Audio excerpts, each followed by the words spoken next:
Welcome back to Hardware Unboxed. It's monitor review day, and today we are checking out the Gigabyte M32Q, which follows on from the highly popular Gigabyte M27Q we checked out last year. What made the M27Q such an appealing monitor was its excellent performance at a relatively affordable price point, and the M32Q is set to do practically the same thing, just at a larger 32-inch panel size. The M32Q uses a 1440p IPS panel with a maximum refresh rate of 170Hz, along with wide color gamut support, 1 millisecond rated response times, and of course, variable refresh rate support branded as AMD FreeSync Premium.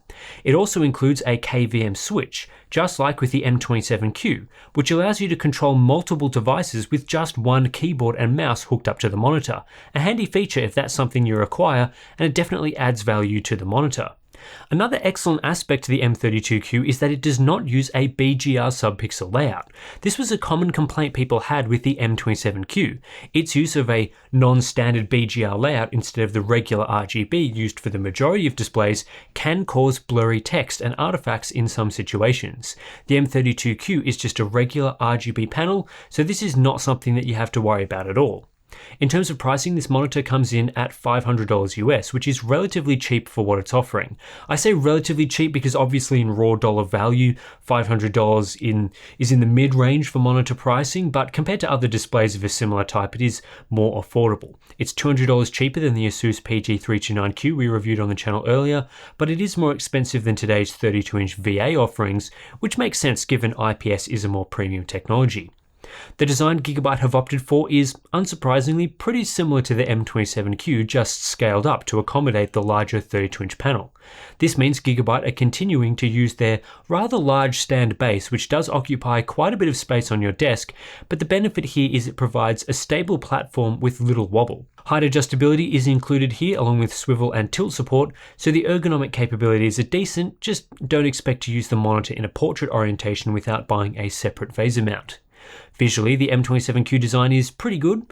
The rear is a simple affair, but it doesn't get distracted with unnecessary gamer style or RGB LEDs. I also think it looks pretty good from the front, reasonably slim bezels, and overall the build quality is good, although the majority of the outer materials are just basic black plastic. On the rear, you'll find the monitor's directional toggle and KVM button for controlling the OSD features. The KVM button is super simple. Once you've set it up, you just hit that button to switch between your input devices. The directional toggle controls everything else, and as usual, we find a pretty decent array of features, including stuff like crosshairs, black equalizers, all those sorts of things. As for inputs, 2 HDMI 2.0 ports and DisplayPort, plus a couple of USB ports. There are also built-in speakers if you desperately need them. Moving now into the response time section, Gigabyte offers 5 overdrive modes with the M32Q, which is a nice improvement on the 3 modes we usually get. The off mode is first up, and honestly the M32Q doesn't perform too badly here with an 8.7 millisecond grade-to-grade average with no overshoot. This indicates good native panel performance, but of course we can do better when overdrive is enabled. Next up we have the picture quality mode. This mode is a little over 1 millisecond faster than overdrive off, however there is no increase to overshoot, which makes it a good candidate if you find overshoot annoying. However, refresh rate compliance is low, as a 7.41 millisecond grade-to-grade average is not suitable for a true 170Hz experience. The bounce mode is genuinely a bounce between speed and overshoot. The average response time increases a fair bit to 4.68 milliseconds, however the inverse ghosting rate has also increased to 16%. This means we will occasionally see overshoot, but in general it isn't too bad. Cumulative deviation is also improved by 14% relative to the previous mode, indicating that despite the increase to overshoot, this mode is an improvement on picture quality. The speed mode, however, is not usable in my opinion due to the significant presence of overshoot.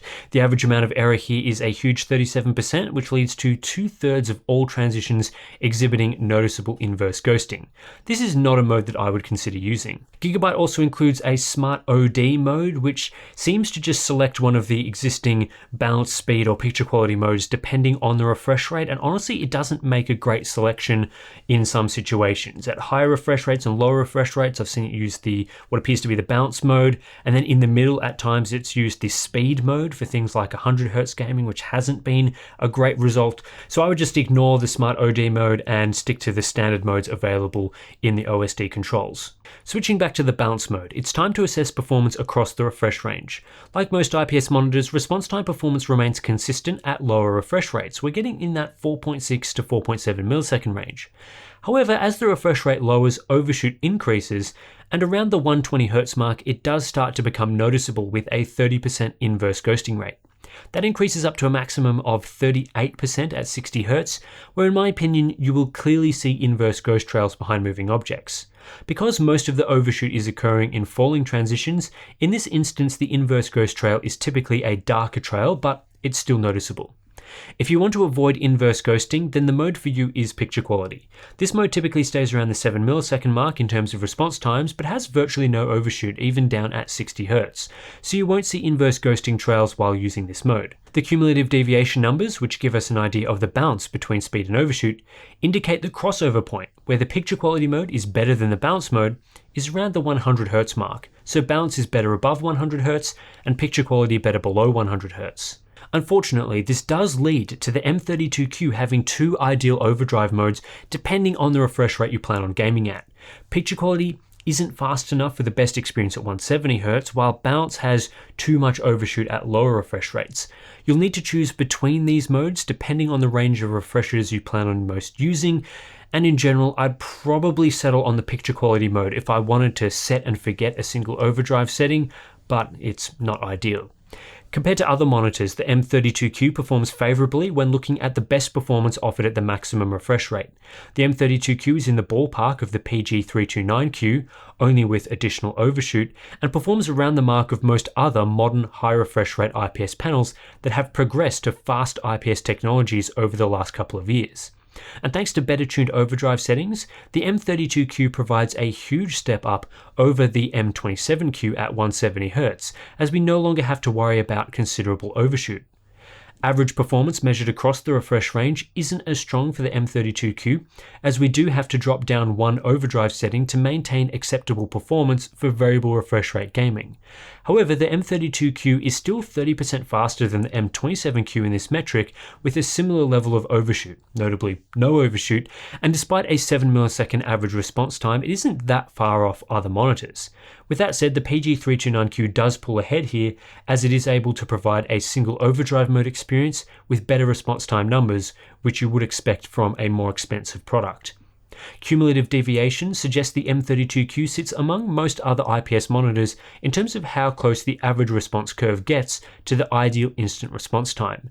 Here we are getting 13% better performance than the M27Q and quite similar numbers to most other monitors around this mark, despite testing the picture quality mode here. Dark level performance is good and scales with the response time numbers seen in previous charts. There is no dark level smearing visible here, which would be an issue with a VA alternative like the LG 32GK650F, which as you can see here is over twice as bad for dark level transitions. Not only is the M32Q a faster monitor in general compared to most mid-range VA panels, it also doesn't suffer from these problems. At 60 Hz, the M32Q is a mid-table offering with its 7 millisecond response times, luckily with no overshoot. Again, not quite as fast as the PG329Q, but a decent step better than the M27Q and VA models with the exception of the excellent Samsung Odyssey G7. Input lag is, as expected, delivering under 1 millisecond of processing delay on the monitor's side, which leads to total lag below 10 milliseconds, the sort of numbers we like to see from modern gaming displays. As for power consumption, pretty good for a 32-inch monitor at just 30 watts when calibrated to 200 nits, which is more efficient than the PG329Q and more in line with a typical 27-inch display. Backlight strobing is included with the M32Q through Gigabyte's aim stabilizer technology. You can use this mode either with or without adaptive sync enabled, and both appear to deliver similar results.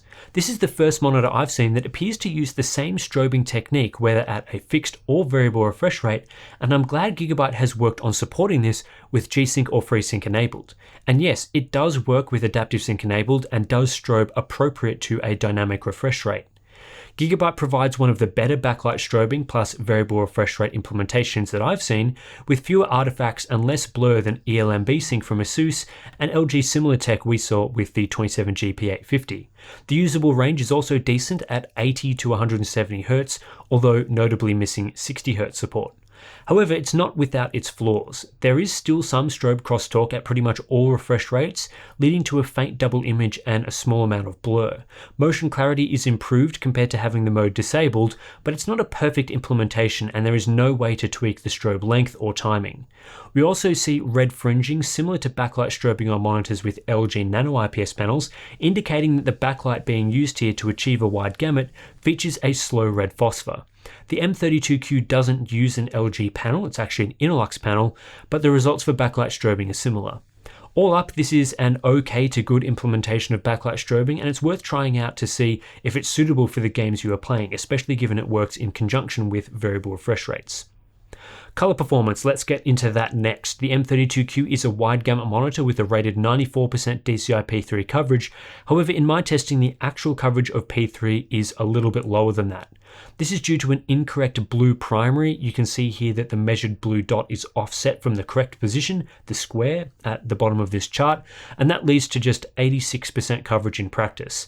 I suspect Gigabyte have used a different metric to get 94% here, like color volume, instead of the more strict coverage metric that we use.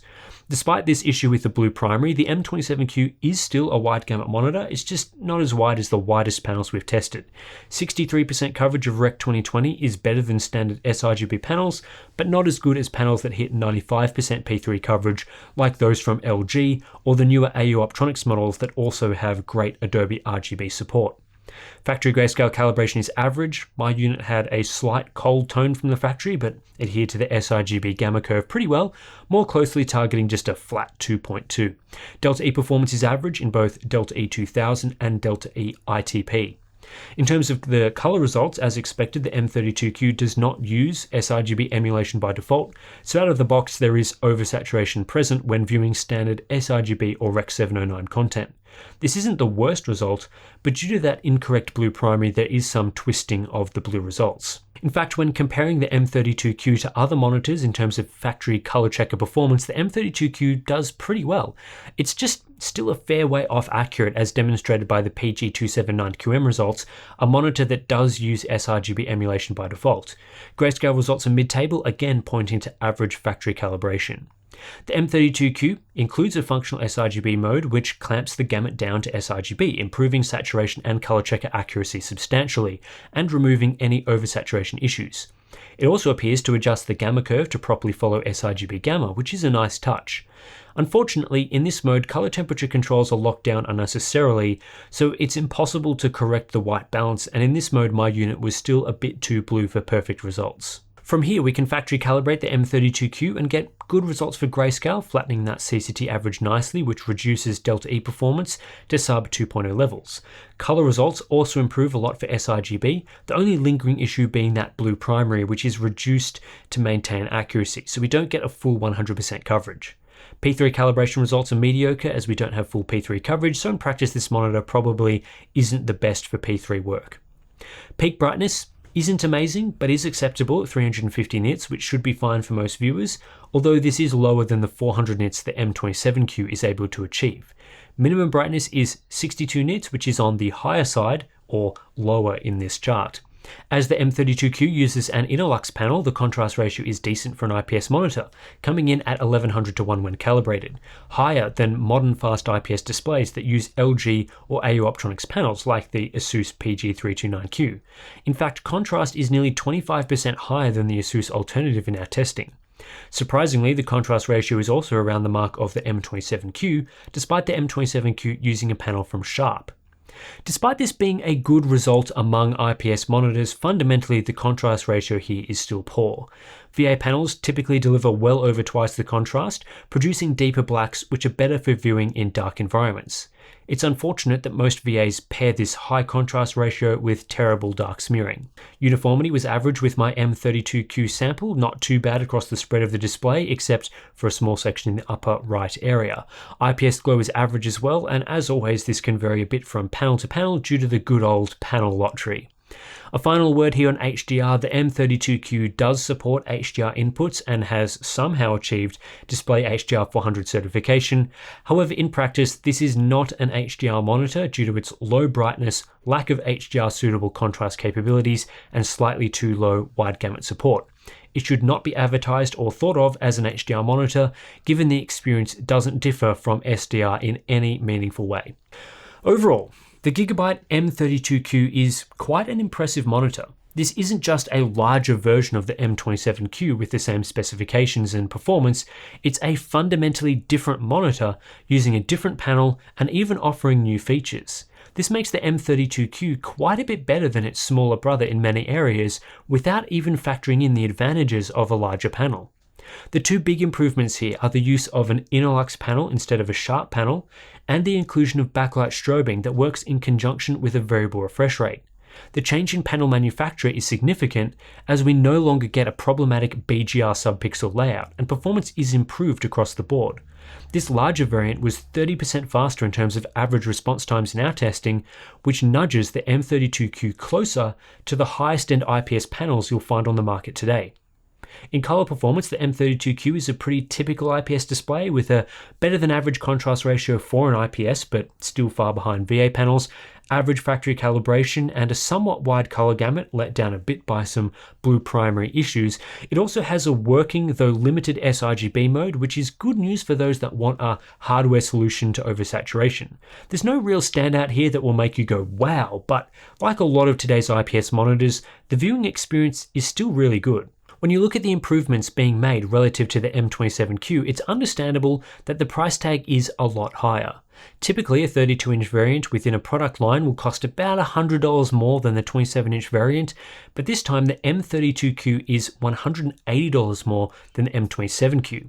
However, like we've been talking about, this is a better panel with better performance, so that price difference is justified where it wouldn't be if this was just a simple scaled up version of the M27Q. It also sits in a pretty competitive position compared to the rest of the 32-inch 1440p market, and really the 1440p market overall. It's $200 cheaper than the Asus PG329Q, and while the PG329Q is a better monitor, the M32Q still offers a lot of performance for those that can't justify a $700 monitor. It's also a lot better than today's mid-range VA monitors, which tend to go for between $300 and $400 at this size. The M32Q is faster, has no dark level smearing, isn't curved, has better backlight strobing, and just generally better color quality. That is to say, the M32Q is positioned well in the mid-range. Throw in additions like the KVM, which we barely talked about in this review, and yeah, I think Gigabyte has done a great job with the M32Q, and it gets my recommendation if you are after a larger 1440p mid to high refresh rate monitor for gaming. Anyway, that's it for this review of the Gigabyte M32Q. If you're interested in checking out this monitor or any of the other products that we've been talking about in this review, you'll find links to those in the description below. We also have down there links to our Patreon and Floatplane accounts if you want to sign up and support the monitor testing that we do on this channel. It is great to get your guys' support as we're able to buy monitors for testing, improve our testing equipment, all that sort of thing, thanks to our Patreon and Floatplane members. And you guys will get access to things like the ICC profiles we generate for these reviews, behind the scenes content, Discord community, all that great stuff. Thanks for watching, and I'll catch you in the next one.